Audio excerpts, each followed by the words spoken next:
దేశంలోనే ప్రత్యేక గుర్తింపు కలిగిన తిరుపతి పార్లమెంట్ నియోజకవర్గం ఇప్పుడు మరోసారి ఓటర్ల జాబితా అంశంతో వార్తలు నిలిచింది. 2022లో జరిగిన ఉప ఎన్నికల సమయంలో భారీగా దొంగ ఓట్లు పోలయ్యాయంటూ రాజకీయ పార్టీలు చేసిన ఆరోపణలు అప్పట్లో తీవ్ర చర్చకి దారితీస్తాయి. ఆ ఫిర్యాదులపై విచారించిన ఎన్నికల సంఘం కొందరు అధికారులపై చర్యలు తీసుకుంది. తాజాగా నిర్వహించిన ప్రత్యేక ఓటర్ల జాబితాలో సుమారుగా 92,000 ఓట్లు జాబితాని తొలగించినట్టుగా సమాచారం. దీంతో తిరుపతిలో నిజంగానే భారీ స్థాయిలో అక్రమ ఓట్లు ఉన్నాయా లేక రాజకీయ ఆరోపణల ప్రభావమేనా అనే చర్చ మళ్లీ తెర మీదకు వచ్చింది. మరింత సమాచారం మా కరెస్పాండెంట్ రవివర్మ అందిస్తారు. తిరుపతి నియోజకవర్గం దేశంలోనే పేరొందినటువంటి నియోజకవర్గం. ఈ నియోజకవర్గంలో ఓటర్ల జాబితా ప్రక్రియ వేగవంతం జరుగుతున్న క్రమంలోనే గతంలో ఎన్నడూ లేని విధంగా 2022 పార్లమెంటు అభ్యర్థి ఉప ఎన్నికల్లో దొంగ ఓట్లు భారీ ఎత్తున పోలయ్యాయని చెప్పేసి అనేక రకాల ఫిర్యాదులు ఎలక్షన్ కమిషన్కి ఫిర్యాదులు ఉన్నాయి.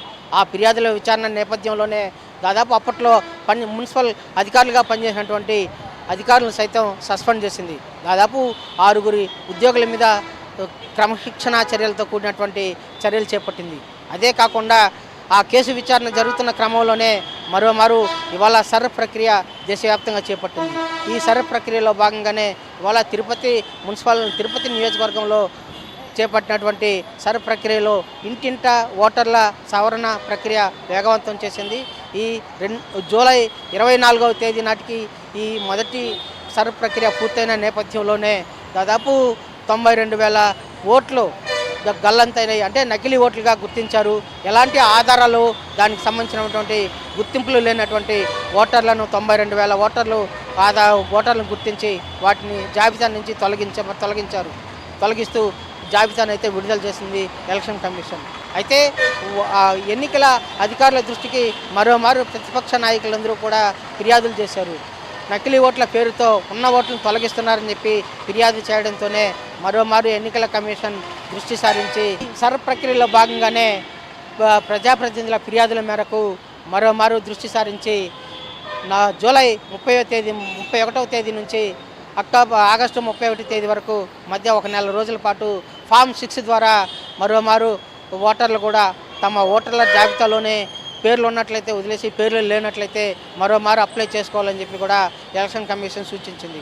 ఆ మేరకు దాదాపు నెల రోజుల పాటు ఫామ్ 6 ద్వారా తమ ఓటర్ల నమోదు ప్రక్రియను కొనసాగిస్తున్నారు. ఈ ఓటర్ల నమోదు ప్రక్రియ పూర్తయిన పిదప అక్టోబర్ 3వ తేదీ నాటికి తుది జాబితా వెలువడే అవకాశం ఉందని చెప్పి కూడా ఎలక్షన్ కమిషన్ స్పష్టం చేసింది. ఈ క్రమంలోనే తిరుపతి నియోజకవర్గ పరిధిలో ఉన్నటువంటి దొంగ ఓట్ల ఏరివేత ప్రక్రియ అయితే కొనసాగుతూ వస్తూ ఉంది. దీంట్లో భాగంగానే ఇప్పటి వరకు దాదాపు 92,000 ఓట్లు నకిలీ ఓట్లు అని చెప్పి నిర్ధారించారు. వాటిలో భాగంగానే దాదాపు 2,500 ఓట్లు డబుల్ ఎంట్రీ ఉందని చెప్పేసి మరో 1,700 ఓట్లు మృతి చెందిన వారి ఓట్లు అని చెప్పి కూడా అధికారులు గుర్తించి వాటిని అన్నింటినీ కూడా తొలగించడం జరిగింది. ఇలాంటి ప్రక్రియలో భాగంగానే రాజకీయ పార్టీలు అన్నీ కూడా సహకరించాలని చెప్పేసి ఎన్నికల కమిషన్ విజ్ఞప్తి చేసింది. ఆ విజ్ఞప్తిని పరిగణలోకి తీసుకునే ఇవాళ రాజకీయ పార్టీలు కూడా డోర్ టు డోర్ వెళ్తున్నటువంటి ఇంటింటా సర్వేలో కూడా అధికారులకు సహకరించడమే కాకుండా తిరుపతి నియోజకవర్గంలో దాదాపు 3,71,000 ఓట్లలో దాదాపు 92,000 ఓట్లు నకిలీ ఓట్లు అని చెప్పి నిర్ధారించి వాటిని తొలగించడం జరిగింది. పారదర్శకమైన ఓటర్ల జాబితాను సిద్ధం చేసేందుకు రాజకీయ పార్టీలన్నీ కూడా సహకరించాలని చెప్పేసి పదే ఈ ఎలక్షన్ కమిషన్ విజ్ఞప్తి చేస్తూ ఉంది. ఆ విజ్ఞప్తిని పరిగణలోకి తీసుకుని రాజకీయ పార్టీలు కూడా సహకరిస్తున్నట్లు కూడా తెలుస్తూ ఉంది. ఆ మేరకు ఇవాళ దొంగ ఓట్ల ఏరివేత కార్యక్రమంలో భాగంగా దొంగ ఓట్లు ఏరివేయడమే కాకుండా అర్హులైన వారందరూ కూడా తమ ఓట్ల నమోదు ప్రక్రియను కూడా వేగవంతం చేస్తున్నారు. అక్టోబర్ 3వ నాటికి తుది జాబితా వెలువడుతుందని చెప్పి కూడా ఎలక్షన్ కమిషన్ స్పష్టం చేసింది. వీడియో జర్నలిస్ట్ నరసింహతో రవి, ప్రైమ్ 9.